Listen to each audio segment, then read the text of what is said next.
Sir मुद्दा हिंदू मुस्लिम के दंगों का ना है, मुद्दा उन 250 छोरियों के बलात्कार का है।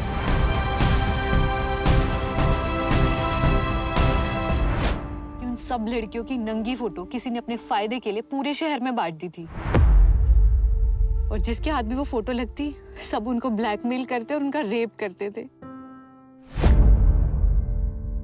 So, the film we are talking about today, first of all, a viewer discretion is advised to anyone watching because the subjects that we are discussing can be very distressing and can be very triggering also.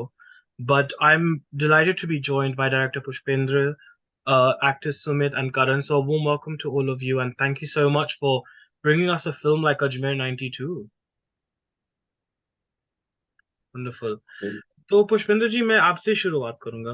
I think लगभग 30 साल हो गए हैं जब वो वाक्य हुआ था, वो जो एक इंडिया का सबसे बड़ा सेक्स स्कैंडल माना जाता है।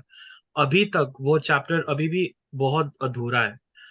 आपके लिए कितना डिफिकल्ट था ये फिल्म बनाना, बिकॉज बहुत लेस मटेरियल है in terms of reports and all of that, so how did you manage to create a story line with less material of that so? Actually sir क्या है ना, इसमें material कम नहीं है, बहुत है सर। जब हम इसके डेप्थ में गए और जब रिसर्च किया तो मटेरियल बहुत है, बट पब्लिक पोर्टल पे ज़्यादा नहीं है। कुछ जो रिपोर्टर्स ने सबमिट किए वही है। अदरवाइज जब मैंने इसके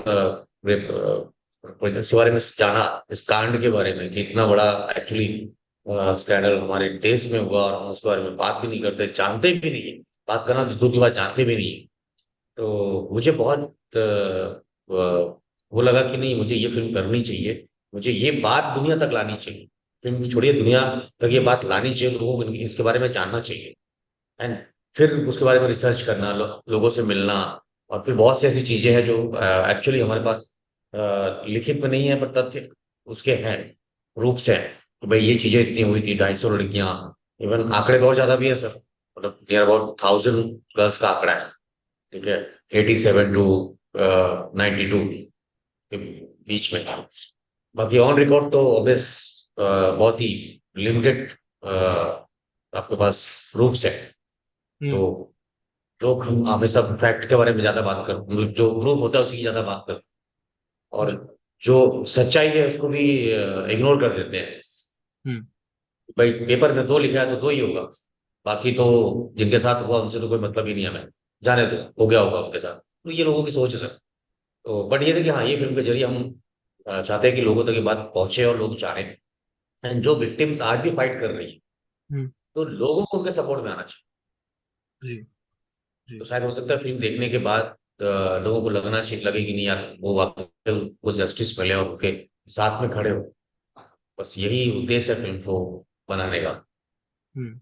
I think, Sumit, I would like to speak to you actually, because I think playing a character like this, where you are playing a survivor who has gone through a very horrible, horrible thing in her life, uh, आपके लिए वो कितना मुश्किल रहा actually, because obviously it must have been mentally very and emotionally very disturbing for you. तो आपके लिए वो कौन सी चीज थी जो आपके लिए बहुत useful I as an actor to help you zone in and zone out of the character? तो मैंने यहाँ फिल्म में गीता सिंह का रोल प्ले किया है, जो रेप पीड़िता है। तो सर ने मुझे स्टोरी सुनाया तो I was unaware about this. I don't know about this at all. ना फैमिली से कहीं सुना था, ना फ्रेंड्स, कहीं किसी को भी नहीं पता था इस बारे में। तो मैंने जब डिस्कस किया तो पता ही नहीं था, मुझे भी नहीं पता था। तो जब मुझे पता चला इसके बारे में कि 86 से 92 के बीच में लड़कियों के साथ, तो एज एन आर्टिस्ट हम, मुझे लगता है कि हमारी जिम्मेदारी भी है, प्लस हमें करना भी चाहिए कि हमारे जरिए लोगों तक ये बात पहुंचे।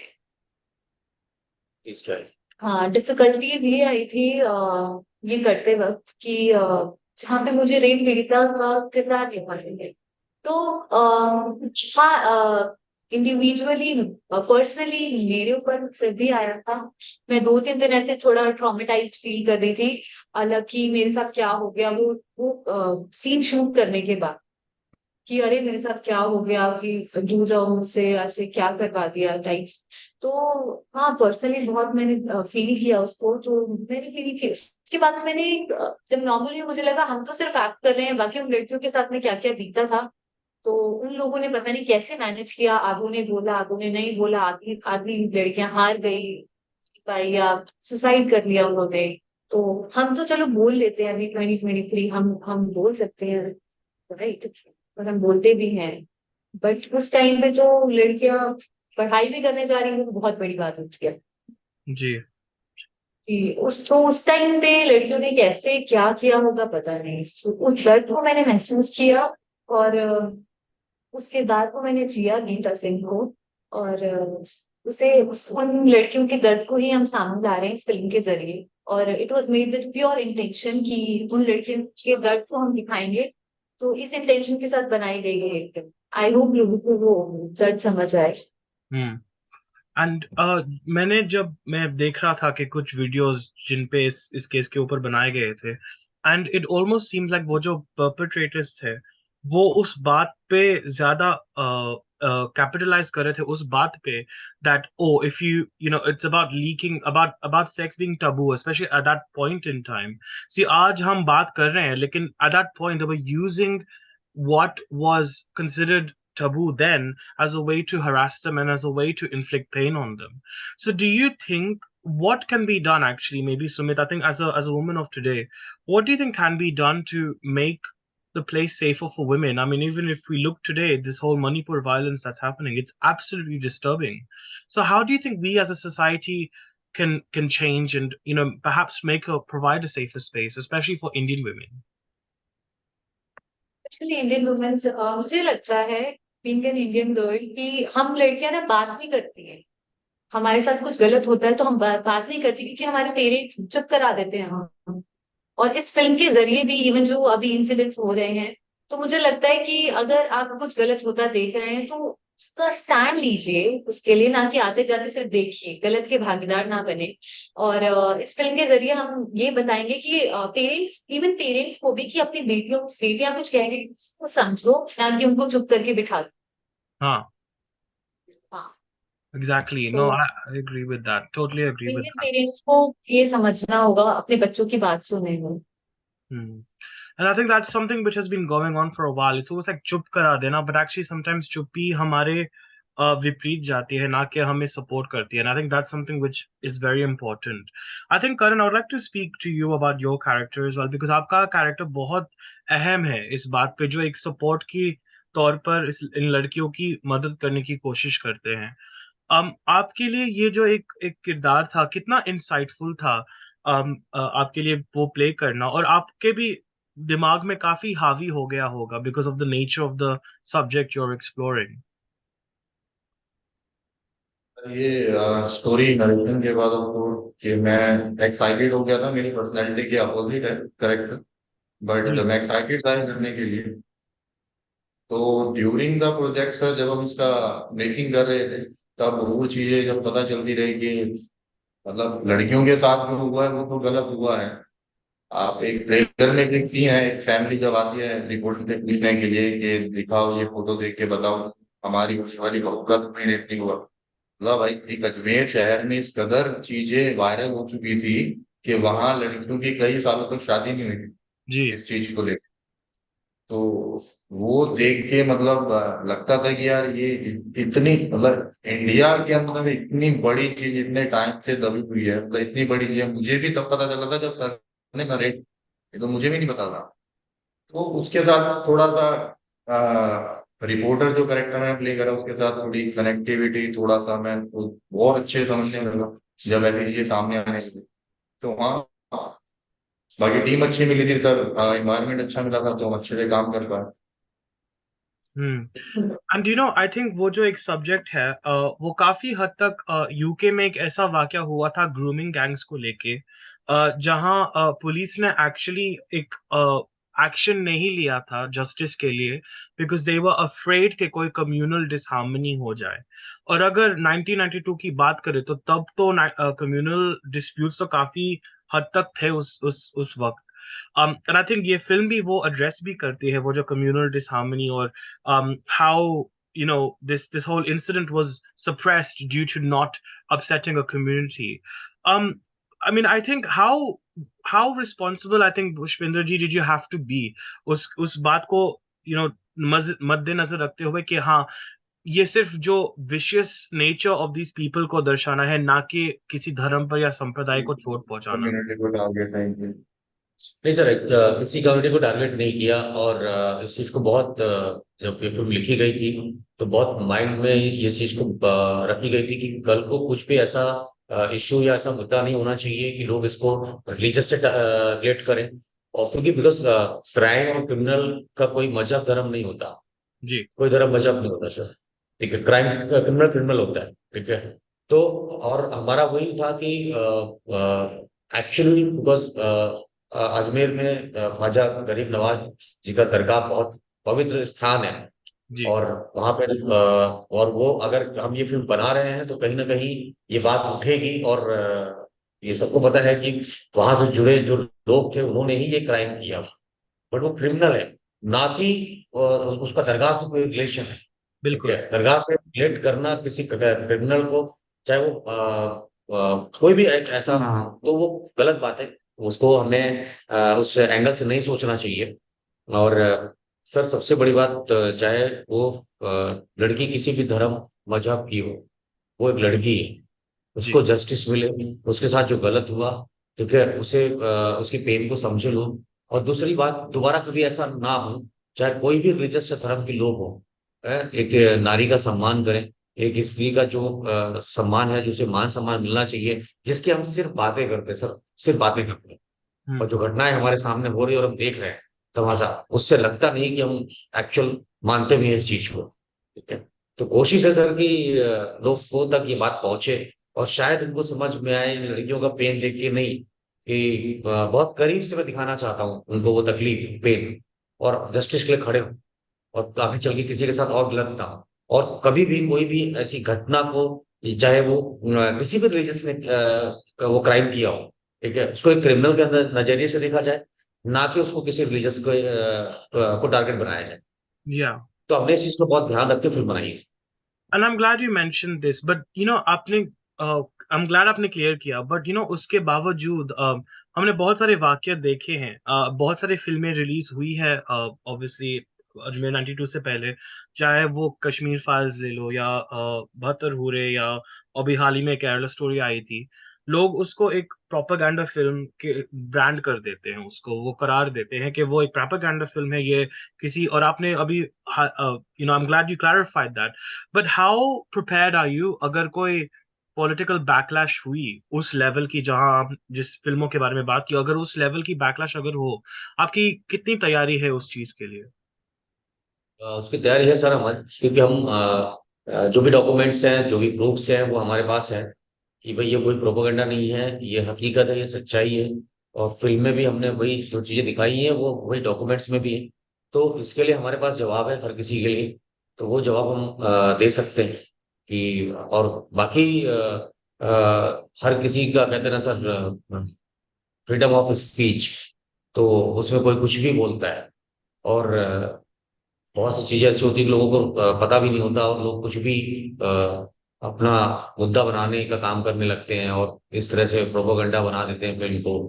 हम्म और मेरा तो ये मानना है कि सर सच्चाई तो सच्चाई है, उसको एक्सेप्ट करना चाहिए, मतलब बोलने में, सुनने में और कहने में कोई झिझक नहीं होनी चाहिए।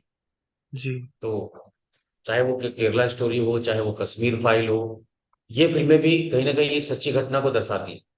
जी तो ये घटना है। और सर कहानियां जो बनती है ना फिल्मों की, वो कहीं अलग से सोच के नहीं बनती। ठीक है, रियल लाइफ से ही रियल लाइफ बनाए सर। या ट्रू। तो इसको उसी तरह से देखा जाए और सच को एक्सेप्ट करें और फाइट करें, जस्टिस दिलाएं उन विक्टिम्स को, जो स्टिल आज 55 की एज की है, 58 या 60 की एज की है, और वो स्टिल फाइट कर रही है एक जस्टिस के लिए। एटलीस्ट दुनिया में जाने से पहले सर उनको इतनी तसल्ली हो कि हाँ मुझे इंसाफ मिल गया। बस यही कोशिश है सर इस फिल्म से। And the worst part is I think so I think court ने ये फैसला दिया था कि कुछ गुनहगार अभी तक पकड़े नहीं गए हैं एक्चुअली इस चीज के लिए, हम्म, और वो आज भी घूम रहे हैं। और जहां तक मैंने सुना है कि the court had said that अगर वो पकड़े गए तो उनको एक उम्र कैद की सजा मिल ही जाएगी इस चीज के लिए, बट आज तक वो पकड़े नहीं गए।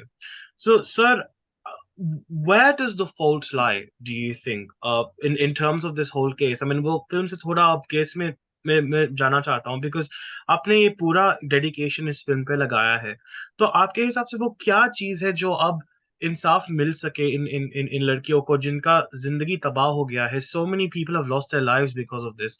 Where does the fault lie and what can be done now, do you think?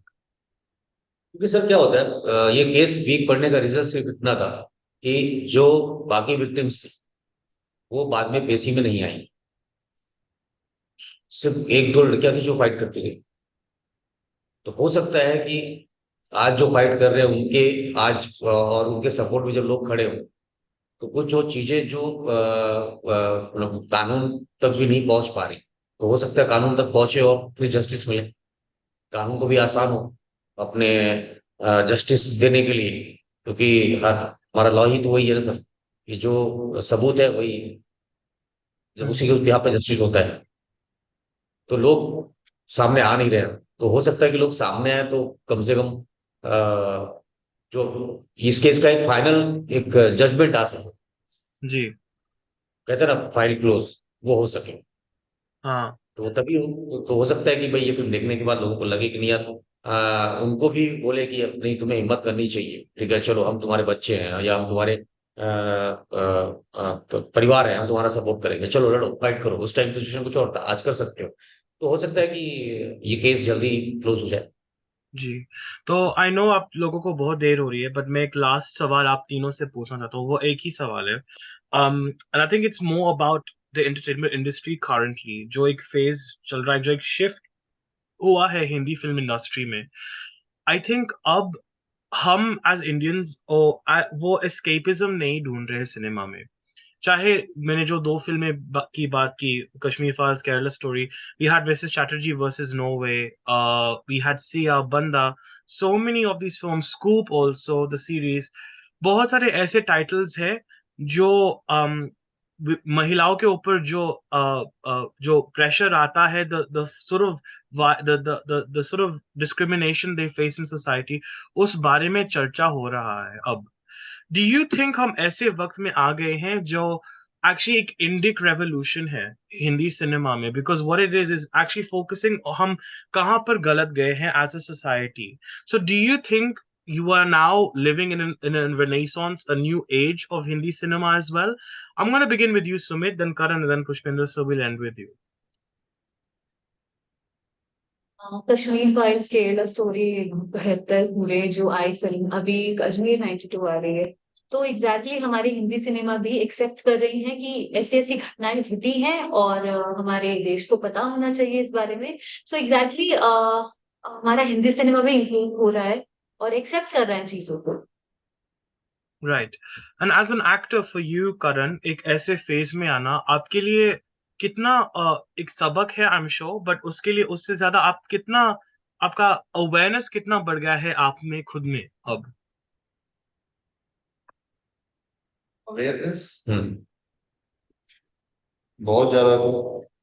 Hmm. Actually क्या है सर कि एक हम इंस्पायर्ड होके ये मूवी हमने बनाई है, मतलब ये मूवी बनी है, मैंने उसमें एज एन आर्टिस्ट काम किया है, क्योंकि मुझे पर्सनली वो बहुत पसंद आई।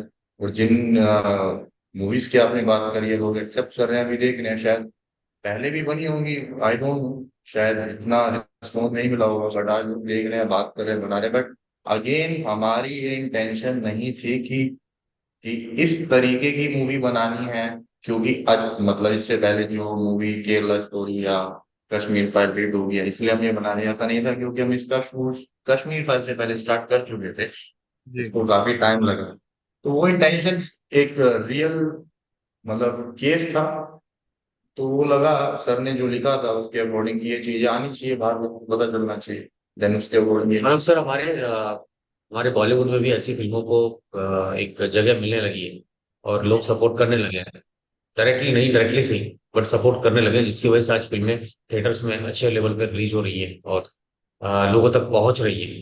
तो सिनेमा हर किसी के लिए कहीं ना कहीं एक बैलेंस कर रहा है हमारा बॉलीवुड, हर तरह का सिनेमा को। तो सपोर्ट है उनका है, और इसके लिए थैंक्स भी है कि हमारी बॉलीवुड को, वो भी हमारा परिवार, और परिवार के सपोर्ट के बिना कुछ नहीं होता सर। Hmm. तो ये है कि आज ऐसी फिल्मों को भी, और ऐसी घटनाएं जो घटी हैं और लोगों तक पहुंचना चाहिए, और उसको रिलीजियस और कम्युनिटी से टारगेट मतलब कनेक्ट ना करके उसको एक घटना, एक ह्यूमन और इंसानियत के ऊपर ही रखना चाहिए, तो ज्यादा बेटर है। Bilkul. Absolutely. No, but I think it takes a great amount of strength to make a film like this. And, I mean, a trailer, बहुत hard hitting है. But I would like to just say a huge thank you to all three of you for joining me on Filmi Shilmi. I think इस film के बारे में चर्चा करना और जो घटना हुई है उस पे वो रिफ्लेक्ट करना बहुत ही मुश्किल है. आई थिंक आप लोगों ने अपनी बहुत सारे दिनों इस पे डेडिकेट किया है. So it's honestly, I don't know how you got the strength to do it. So thank you for doing that, and I cannot wait for people to watch the film. And thank you so much for joining me on Filmi Shilmi. बहुत धन्यवाद आपका. Thank you. Thank you. Thank you sir, thank you. Thank you.